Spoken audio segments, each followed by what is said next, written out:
नमस्कार, स्वागत है आपका नाती टीवी में और मैं हूं आपके साथ पूनम जैन। चलिए शुरुआत करते हैं बुलेटिन की और सीधा ले चलते हैं आपको यूपी के भदोही, जहां पर CM Yogi Adityanath कॉर्पो expo mart का लोकार्पण कर रहे हैं।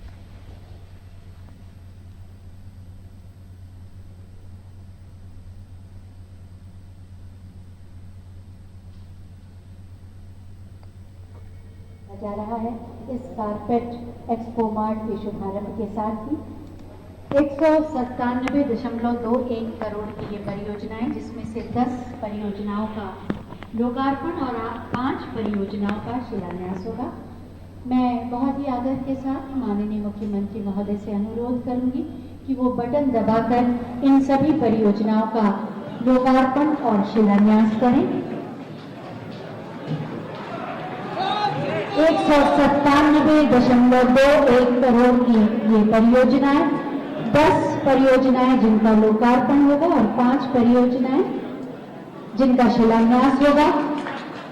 चिकित्सा, स्वास्थ्य, सड़क परिवहन, पेयजल, गो संवर्धन, पशु चिकित्सा, इन सभी क्षेत्रों से जुड़ी ये परियोजनाएं शिलापट का अनावरण और इसी के साथ भदोही के विकास का एक नया अध्याय प्रारंभ।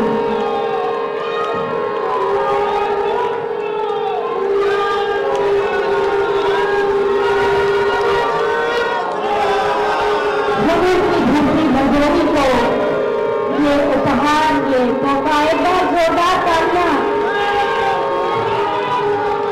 और जारी है।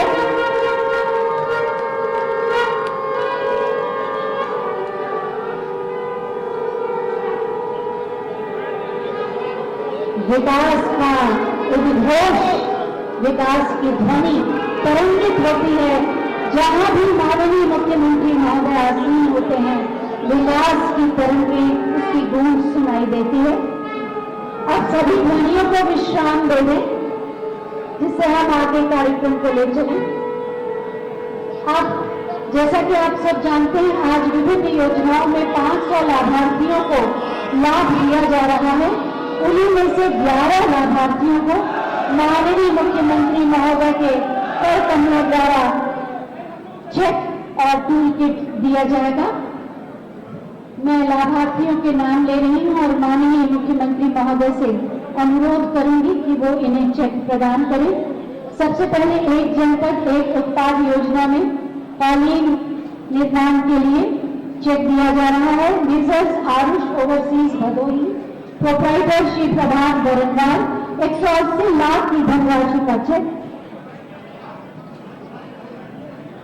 तालियों की शुभकामनाओं का साथ मिलना चाहिए।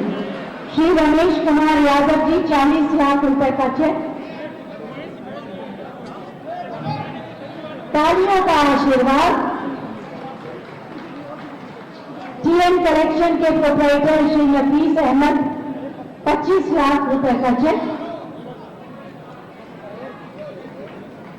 और इसके बाद मुख्यमंत्री युवा स्वरोजगार योजना के चेक दिए जाएंगे। सबसे पहले आमंत्रित कर रही हूँ श्री प्रमोद कुमार मौर्य जी को फर्नीचर निर्माण के लिए 25 लाख का चेक। आप सबकी तालियों के बिना सब सूना लगता है। श्री सौरभ जायसवाल आयरन फैब्रिकेशन के लिए 25 लाख का चेक।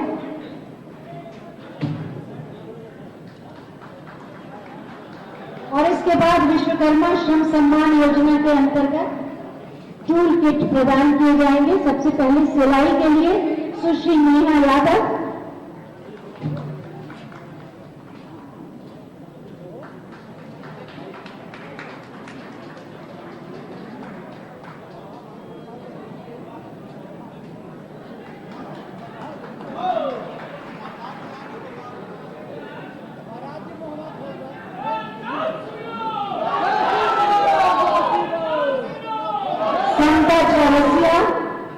समता चौरसिया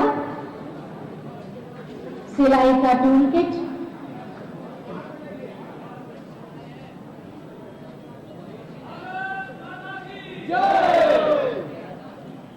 आत्मीय संवाद और आशीर्वाद माननीय मुख्यमंत्री महोदय का। हलवाई श्री शिव कुमार बिंद,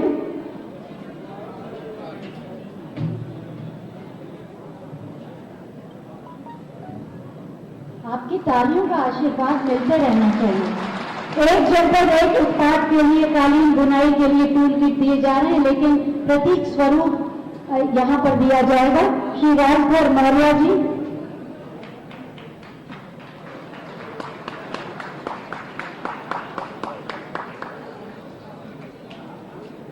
Shri Phoolchand Yadav ji,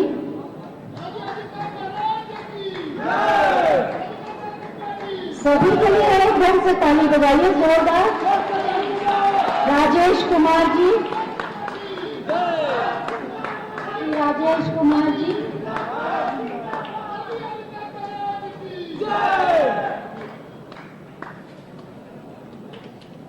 Shri Ashok Kumar ji,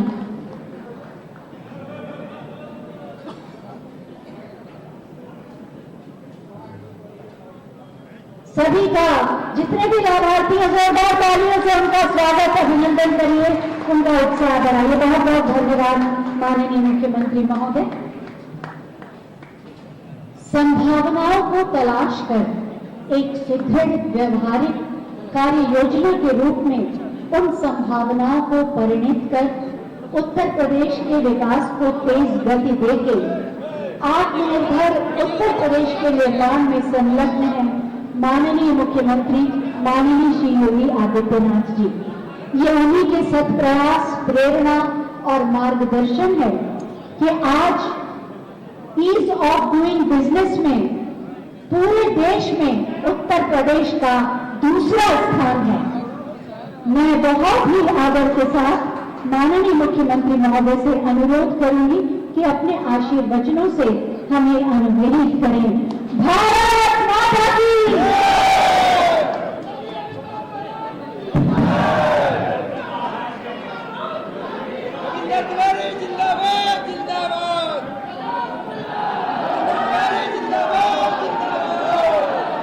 carpet expo mart Bhadohi के आज के इस लोकार्पण कार्यक्रम में मंच पर उपस्थित प्रदेश के सूक्ष्म लघु मध्यम उद्यम और निर्यात प्रोत्साहन विभाग के मंत्री श्री सिद्धार्थनाथ सिंह जी, प्रदेश सरकार में मेरे सहयोगी मंत्री श्री रमाशंकर पटेल जी, माननीय सांसद श्री रमेश चंद्र बिंद जी, माननीय विधायकगण श्री रविंद्रनाथ त्रिपाठी जी, श्री दीनानाथ भास्कर जी, भारतीय जनता पार्टी के क्षेत्रीय अध्यक्ष श्री महेश श्रीवास्तव जी, जिला के अध्यक्ष विनय श्रीवास्तव जी, निर्यात प्रोत्साहन परिषद के श्री सिद्धनाथ सिंह जी, अपर मुख्य सचिव सूक्ष्म लघु मध्यम उद्यम श्री नवनीत सहगल जी, भदोही के कारपेट उद्योग से जुड़े हुए सभी हमारे उद्यमीगण, हस्तशिल्पीगण और भारी संख्या में यहां पर उपस्थित शासन की विभिन्न योजनाओं से जुड़े हुए सभी लाभार्थीगण और भदोही के मेरे उपस्थित भाइयों बहनों, मैं सबसे पहले भदोही जनपद को राज्य सरकार की ओर से कारपेट एक्सपो मार्ट के इस लोकार्पण के लिए हृदय से बधाई देता हूं। आप सबके प्रति मैं अपनी शुभकामनाएं भी देता हूं। पिछले एक वर्ष से हम लोग प्रतीक्षारत थे कि इस कार्यक्रम के साथ हम यहां पे प्रत्यक्ष रूप से जुड़ करके इस जनपद के हस्तशिल्पियों का अभिनंदन कर सकूं, जिन्होंने अपने हुनर से इस जनपद को एक नई पहचान दिलाई है। वे सचमुच हमारे लिए अभिनंदनीय है। जिन लोगों ने एक समय में बिना किसी सरकारी सहयोग के, बिना किसी सरकारी प्रोत्साहन के अपने स्वयं के पुरुषार्थ और परिश्रम से न केवल भदोही जनपद को प्रदेश में बल्कि देश और दुनिया में भी एक स्थान दिलाया। ऐसे सभी हस्तशिल्पी, कारपेट उद्योग से जुड़े हुए जितने भी उद्यमी हैं, इन सब का मैं हृदय से अभिनंदन करता हूं और इसीलिए मैं विशेष रूप से यहां पर आया हूं। एक कोरोना कालखंड है। मार्च से लेकर के अब तक आज दिसंबर की अंतिम तिथि है। जब मैं 2019 में यहां आया था तब मैंने आप लोगों से कहा था कि मैं शीघ्र आऊंगा, कारपेट एक्सपो मार्ट के उद्घाटन के लिए आऊंगा। लेकिन पिछले 9-10 महीनों से हम लोग केवल और केवल उत्तर प्रदेश की 24 करोड़ जनता को बचाने के लिए प्रधानमंत्री मोदी जी के मार्गदर्शन में कोरोना से जूझते हुए, उससे लड़ते हुए और प्रदेश की 24 करोड़ जनता को सुरक्षित रखते हुए जो एक व्यापक कार्य योजना बना रहे थे, उसके कारण यहां पर चाहते हुए भी मैं कार्यक्रम नहीं दे पाया था।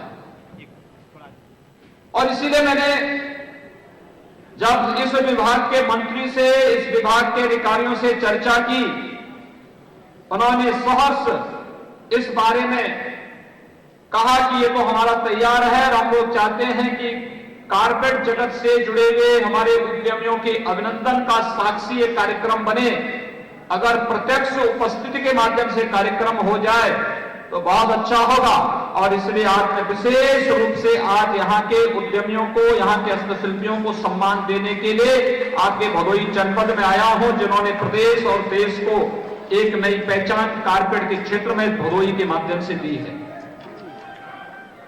भाइयों बहनों, बहुत बड़ा कार्य यहां के हस्तशिल्पियों ने किया है अपने हुनर के माध्यम से,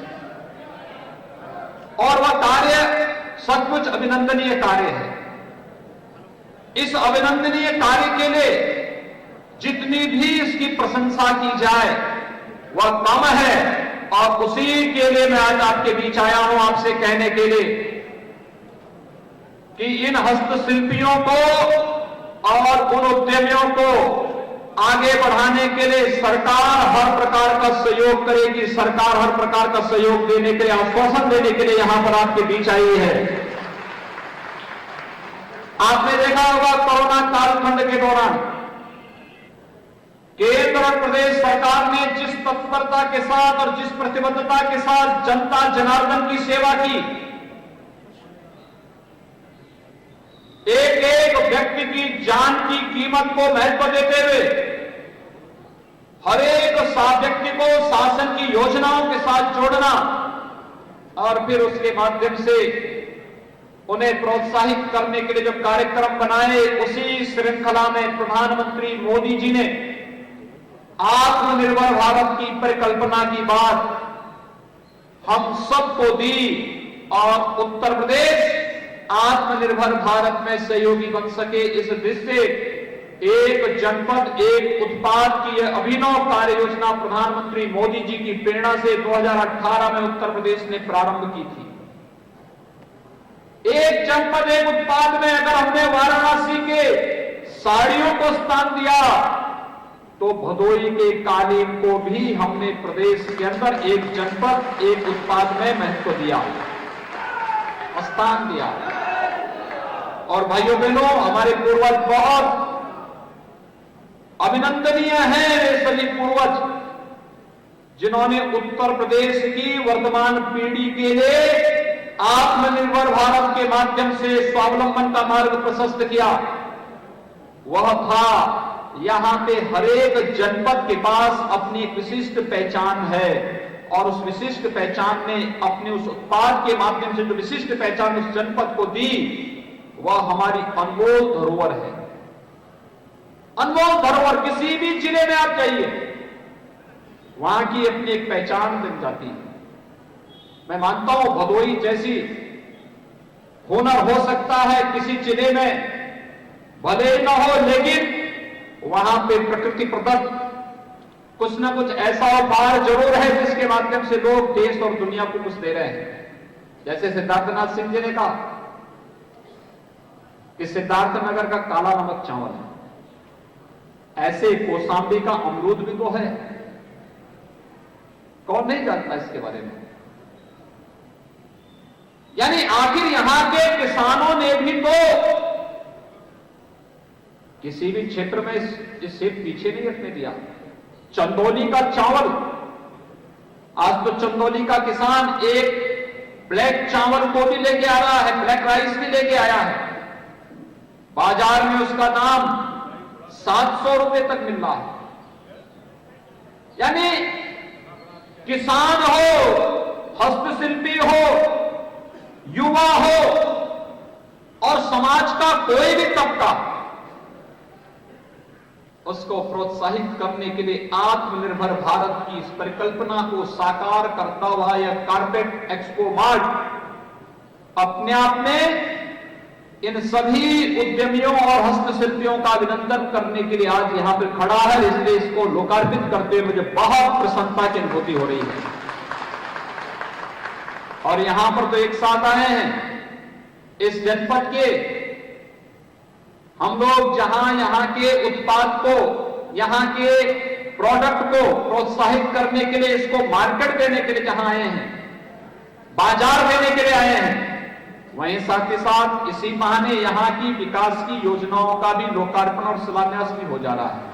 हमारे सांसद, हमारे विधायक जी ने, श्री रविंद्रनाथ त्रिपाठी जी ने, श्री दीनानाथ भास्कर जी ने, श्री रमेश चंद्र बिंद जी ने यहां के विकास के लिए जो कार्य योजना बनाई, कहीं सड़क, कहीं पुल, कहीं चिकित्सालय, कहीं विद्यालय, कहीं ITI, कहीं पॉलिटेक्निक, कहीं पर पशु चिकित्सालय, कहीं पेयजल की स्कीम, कहीं पर कुछ ना कुछ ऐसा कार्य जिससे यह भदोही जनपद जो यहां का परंपरागत हुनर है, इसके साथ साथ विकास की प्रक्रिया का हिस्सा भी बन सके। और विकास की प्रक्रिया के हिस्सा बनने के लिए ही लोकार्पण और शिलान्यास की इतनी योजनाओं को एक साथ, लगभग 200 करोड़ की परियोजनाओं का लोकार्पण और शिलान्यास एक साथ भदोही जनपद को आज प्राप्त हो रहा है।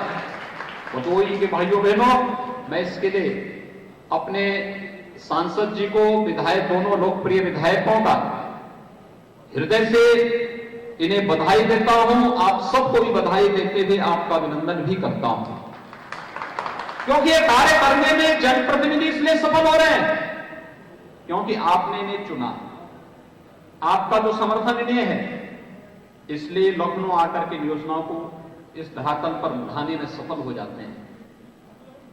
विकास की प्रक्रिया के साथ आपको जोड़ने में सफल हो जाते हैं।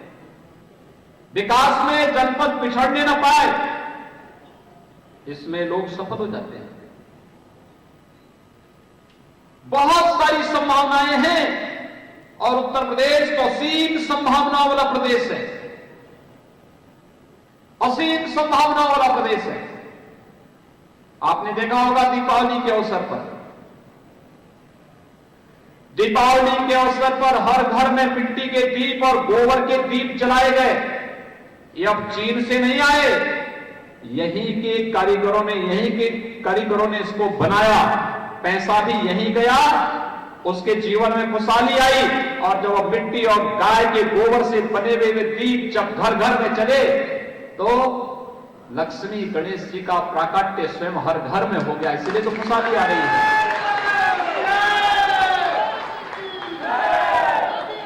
आपने देखा होगा दीपावली के दिन अयोध्या में 7 लाख से अधिक दीप जले और वाराणसी ने तो देव दीपावली में रिकॉर्ड तोड़ दिया। 30 लाख से अधिक दीप एक साथ जला करके काशी के लोगों ने देव दीपावली के अवसर पर साथ स्थापित कर दिया कि देव दीपावली के दिन स्वर्ग के देवता भी काशी में पधार करके उन्होंने काशी को एक नई पहचान देने का कार्य किया। भाइयों बहनों, आज यही तो हम लोग एक नई दिशा में प्रदेश को लेके जा रहे हैं। कितना बड़ा कार्य हुआ है।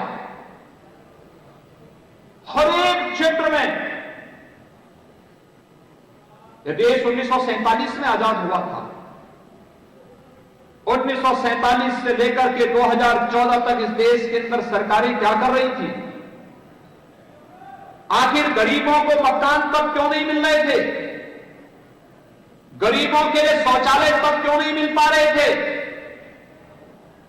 गरीबों को बिजली के कनेक्शन और रसोई गैस के कनेक्शन तब क्यों नहीं मिल पा रहे थे? गरीबों को आयुष्मान भारत में 5 लाख रुपए का स्वास्थ्य बीमा का कवर क्यों नहीं मिल रहा था? किसानों को न्यूनतम समर्थन मूल्य क्यों नहीं मिल पा रहा था? और किसान सम्मान निधि किसानों को क्यों नहीं मिल पा रही थी? क्योंकि उनके एजेंडे में किसान नहीं था, उनके एजेंडे में गांव नहीं था, उनके एजेंडे में गरीब नहीं था, नौजवान नहीं था, महिलाएं नहीं थी। उनके एजेंडे में तो जाति थी, परिवार था, मत और मजहब के आधार पर सामाजिक ताने बाने को छिन्न भिन्न करना ही उनके एजेंडे का हिस्सा था।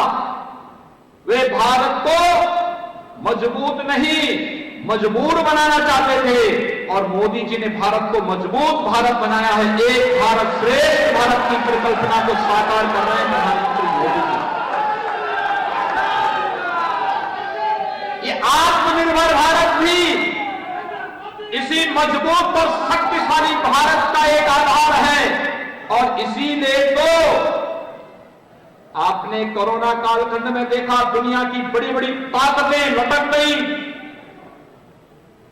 पूरी तरह पस्त हो गई, लेकिन प्रधानमंत्री मोदी जी के नेतृत्व में भारत मजबूती के साथ कोरोना के खिलाफ लड़ाई लड़ा। और मजबूती से लड़ाई लड़ने का परिणाम क्या है? सारी चीजें एक साथ आगे बढ़ती हुई दिखाई दे रही हैं। और यहां के हस्तशिल्पियों और उद्यमियों ने तो कमाल कर दिया। भदोही के देश के अंदर 5,000 करोड़ रुपए का कुल कालीन एक्सपोर्ट होता है, यानी निर्यात किया जाता है दूसरे देशों में, और उसमें से अकेले 80% यानी 4,000 करोड़ रुपए का एक्सपोर्ट भदोही के द्वारा होता है। भदोही के उद्यमियों और हस्तशिल्पी भाइयों, मैं आपका अभिनंदन करता हूं। आपकी इस हुनर ने भदोही को एक नई पहचान दिलाई है। अकेले भदोही 80% इस निर्यात में योगदान देता है। और भदोही के साथ ही अन्य जगह भी इसी प्रकार का आप देखेंगे, लगभग 7,000 करोड़ रुपए का ब्रास के आइटम मुरादाबाद के एक्सपोर्ट हो रहे हैं। आज इत्र बनाने के लिए नई तकनीक, एक कन्नौज के अंदर, फिरोजाबाद अपने ग्लास की आइटम के लिए दुनिया के अंदर फिर से अपनी हुनर का लोहा मनवा रहा है।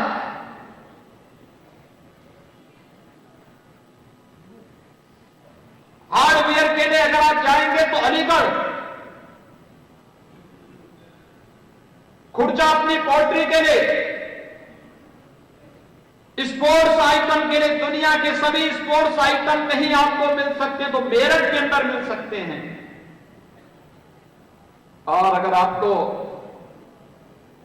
टेराकोटा के लिए देखना है तो गोरखपुर के कारीगरों की लोहा को, उनकी कला को सम्मान देने के लिए हर व्यक्ति लालायित होता हुआ दिखाई देता है। काष्ठ कला देखनी है तो सहारनपुर जाइए, क्या नहीं है उत्तर प्रदेश में। उसको प्रोत्साहन की आवश्यकता थी और प्रोत्साहन ऐसे ही कहीं पे कारपेट एक्सपो मार्ट बनाएंगे, कहीं पे ट्रेड फैसिलिटेशन सेंटर बनेंगे, कहीं पर कॉमन सर्विस सेंटर बनेंगे और निर्यात प्रोत्साहन के साथ जोड़ करके अपने हस्तशिल्पियों के मुनाफे को कई गुना बढ़ाने का कार्य करेंगे। और यही तो केंद्र और प्रदेश सरकार वर्तमान में कर रही है। भाइयों बहनों, उद्देश्य एक ही है, हर एक चेहरे पर खुशहाली लाना, गांव के लिए भी, गरीब के लिए भी, किसान के लिए भी, नौजवान के लिए भी, महिलाओं के लिए भी। अपने नए हस्तशिल्पियों को प्रोत्साहन करने के लिए उनकी ट्रेनिंग और फिर उन्हें टोल किट उपलब्ध कराना।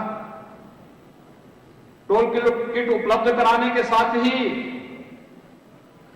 आपने देखा होगा कि उन्हें वन डिस्ट्रिक्ट वन प्रोडक्ट की योजना से प्रोत्साहन राशि देने की व्यवस्था भी की जा रही है। प्रधानमंत्री स्वरोजगार योजना के अंतर्गत उन्हें प्रोत्साहन के लिए सस्ते में लोन देने की व्यवस्था की जा रही है। मुख्यमंत्री स्वरोजगार योजना के माध्यम से भी उन्हें इस सुविधा के साथ जोड़ा जा रहा है। हर एक स्तर पर ये कार्य हर चेहरे पर खुशहाली लाने का एक अभियान है। भाइयों बहनों, आज देश बदल चुका है। आज भारत दुनिया के अंदर अपनी एक नई पहचान के रूप में दुनिया के अंदर अपनी एक धमक के साथ भारत आगे बढ़ रहा है। आज दुनिया भारत का लोहा मान रही है। आज दुनिया को इस बात का एहसास हुआ है कि अगर दुनिया को मानवता के कल्याण का मार्ग आगे प्रशस्त करना है तो नेतृत्व केवल भारत दे सकता है। भारत दे सकता है। प्रधानमंत्री मोदी जी के नेतृत्व में भारत उस नेतृत्व के लिए आज दुनिया का एक रोल मॉडल बना है। आज दुनिया के अंदर किसी भी क्षेत्र में आज से 6 वर्ष पहले क्या स्थिति थी? दुनिया ये मानती थी कि भारत तो एक पिछड़ा देश है और देखते ही देखते 6 वर्ष के अंदर प्रधानमंत्री मोदी जी ने भारत की पूरी तस्वीर को बदल करके दुनिया के सामने रख दिया। आज दुनिया भारत के पीछे जाने के लिए मजबूर हुई है। यह है नया भारत और इस नए भारत के साथ हम सबको जुड़ने की आवश्यकता है। स्वदेशी उत्पाद, स्थानीय उत्पाद को प्रोत्साहन देने की आवश्यकता है। यहां की कालीन को और प्रोत्साहन देने की आवश्यकता है। स्थानीय उत्पाद जहां कहीं भी लग रहे हैं, आज आपने सुना होगा, हम लोगों ने भी कहा है, अगर कहीं घाट पर पत्थर लगाने की आवश्यकता पड़ेगी तो पत्थर हम मिर्जापुर से ही लाएंगे, कहीं और जगह से नहीं। कहीं कोई बड़ा स्मारक और बड़ा भवन बनना है, अब हम यहीं के पत्थरों के अंदर उस संभावनाओं को तलाशेंगे।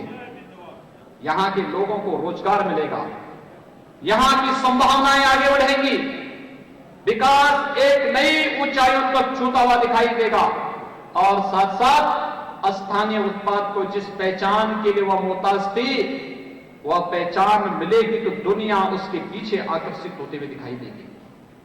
भाइयों बहनों, मैं आज के इस अवसर पर एक बार फिर से आज वर्ष 2020 का ये अंतिम दिवस है।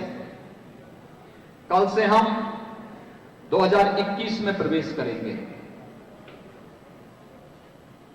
2020 हमारे लिए चुनौतीपूर्ण भी था। 2020 हमें तकनीक से जोड़ने का वर्ष भी था। 2020 हमारे लिए उपलब्धियों का वर्ष भी था। 2020 में हम लोगों ने सदी की सबसे बड़ी महामारी का सामना किया। तो 2020 में कोरोना के बहाने से ही लोग तकनीक से जुड़े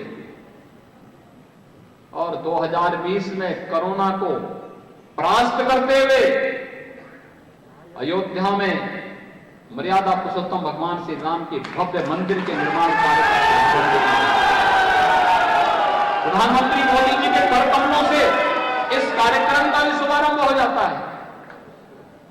उत्तर प्रदेश ने दुनिया के सामने साबित किया है कि शांति और सौहार्द कहीं और से नहीं आएगी। हम सब पहल करके इसे स्थापित करेंगे और उत्तर प्रदेश ने शांति और सौहार्द का वह एक नया संदेश पिछली सरकारों को तो दिया ही दिया है, दुनिया को भी दिया है। हम सब अब विकास के लिए आग्रही बनेंगे, झगड़ा फसाद के लिए नहीं बनेंगे। अब एक नई दिशा में विकास के प्रति, इसीलिए तो नए नए कार्यक्रम चल रहे हैं। आपने देखा होगा प्रयागराज को वायु सेवा से जोड़ दिया गया है। पूर्वांचल एक्सप्रेसवे का निर्माण हो रहा है। सोनभद्र में भी हम एक नया एयरपोर्ट बना रहे हैं। चित्रकूट में एयरपोर्ट का निर्माण युद्ध स्तर पर चल रहा है। आजमगढ़ में भी एयरपोर्ट का निर्माण हो रहा है। ऐसे ही लगभग 14 स्थानों पर नए एयरपोर्ट बन रहे हैं। 7 स्थानों पर वायु सेवा के साथ हम लोगों ने एयरपोर्ट को जोड़ दिया है। बुंदेलखंड में एक्सप्रेसवे और डिफेंस कॉरिडोर का निर्माण हो रहा है और पश्चिमी उत्तर प्रदेश के मेरठ को प्रयागराज से जोड़ने के लिए गंगा एक्सप्रेसवे पर भी तेजी के साथ कार्य प्रारंभ किया जा रहा है। जमीन अधिग्रहण की कार्रवाई प्रारंभ हो रही है। ये सभी कार्य जब पूरे होंगे तो एक्सप्रेसवे उत्तर प्रदेश की अर्थव्यवस्था की बैकबोन बनेगी, यानी विकास दौड़ते में दिखाई देगा प्रदेश के अंदर। उत्तर प्रदेश के युवाओं को पलायन नहीं करना पड़ेगा। हर जनपद में हर एक स्तर पर उसकी रुचि, उसकी योग्यता, उसकी क्षमता के अनुरूप से कार्य भी स्थानीय स्तर पर उपलब्ध कराने में हम सफल होंगे। और इसलिए रोजगार की इन संभावनाओं को बढ़ाने के लिए भविष्य के उज्जवल अभियान को आगे बढ़ाने के लिए प्रदेश सरकार पूरी प्रतिबद्धता के साथ कार्य कर रही है। मैं आह्वान करूंगा अपने किसान भाइयों का भी, उन्होंने अपनी मेहनत से भारत को खाद्यान्न उत्पादन में आत्मनिर्भर बनाया है और आज प्रधानमंत्री मोदी जी के नेतृत्व में आत्मनिर्भर भारत की इस परिकल्पना को साकार करने का जो कार्य पहले आपने किया, अब हमारे हस्तशिल्पी करने जा रहे हैं। हमारा यह युवा अपनी ऊर्जा, अपनी प्रतिभा के माध्यम से इसे आगे बढ़ाने का कार्य करेगा। ये ऊर्जा और प्रतिभा सचमुच हमारी एक स्वयं की उपलब्धि है और इसीलिए तो हम लोगों ने प्रदेश के अंदर इस बात को तय किया कि सरकारी नौकरी पर अब कोई व्यक्ति बोली नहीं लगा पाएगा। उत्तर प्रदेश के युवाओं को सरकारी नौकरी से कोई वंचित नहीं कर पाएगा। पिछले 3-4 साल के दौरान हमने देखा होगा 4.25 लाख नौजवानों को सरकारी नौकरी उपलब्ध कराने में हमने सफलता प्राप्त की। और मैं दावे के साथ कह सकता हूं, जब प्रदेश सरकार के 4 साल के कार्यकाल पूरे होंगे तब तक प्रदेश के अंदर 4 लाख नौजवानों को हम सरकारी नौकरी पूरी दे चुके होंगे। लाखों नौजवानों को निजी क्षेत्र में हम नौकरी और रोजगार के साथ जोड़ चुके होंगे। करोड़ों नौजवानों को स्वरोजगार के साथ हम जोड़ चुके होंगे। 31,000 करोड़ रुपए का लोन तो केवल हम लोगों ने एमएसएमई यूनिट को प्रदेश में कोरोना कालखंड के दौरान दिलाया है। आप सोचिए कितने लोगों को इसके साथ रोजगार मिलेगा। और एक कालीन उद्योग तो उसका एक जीता जागता प्रमाण है। कुछ लोगों को ये सब अच्छा नहीं लगता, वे लोग नहीं चाहते कि इस प्रकार की चीजें हों, लेकिन हम आश्वासन देने के लिए आए हैं कि अपने हस्तशिल्पियों के लिए, अपने किसानों के लिए, अपने नौजवानों के लिए, मातृशक्ति के सम्मान के लिए केंद्र और प्रदेश सरकार पूरी प्रतिबद्धता के साथ कार्य करेगी। और उसी प्रतिबद्धता को दोहराने के लिए आज सूक्ष्म लघु मध्यम उद्यम विभाग आपके बीच में यहां पर आया है। निर्यात प्रोत्साहन परिषद भारत सरकार भी आज आपके बीच में है और वे सभी लोग मिलकर के इस कारपेट एक्सपो मार्ट के माध्यम से दुनिया के बाजार को आपके यहां तक, इस भवन तक लेकर के आएगी। यहां के उद्यमी को दुनिया में नहीं बल्कि दुनिया के लोगों को यहां आकर के आपके हुनर को दुनिया का मार्केट उपलब्ध कराने के लिए यह मार्ट अपनी पूरी भूमिका के साथ और पूरी ऊर्जा के साथ कार्य करेगा। इस विश्वास के साथ मैं एक बार फिर से भदोही के आप सभी भाइयों बहनों को हृदय से बधाई देता हूं, अपनी शुभकामनाएं देता हूं।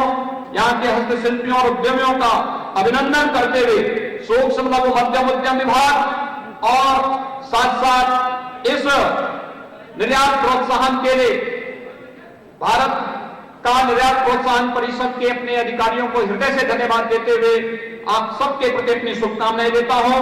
धन्यवाद। जय हिंद।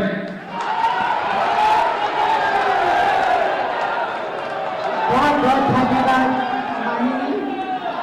आपकी वाणी, आपके विचार हमेशा विकास के नए द्वार खोलते हैं और उसको आगे चलने की प्रेरणा, बल और साहस भी देते हैं। और अब मैं अंत में माननीय विधायक माननीय श्री रविंद्रनाथ त्रिपाठी जी से अनुरोध करूंगी कि वो अतिथियों के प्रति आभार व्यक्त करें।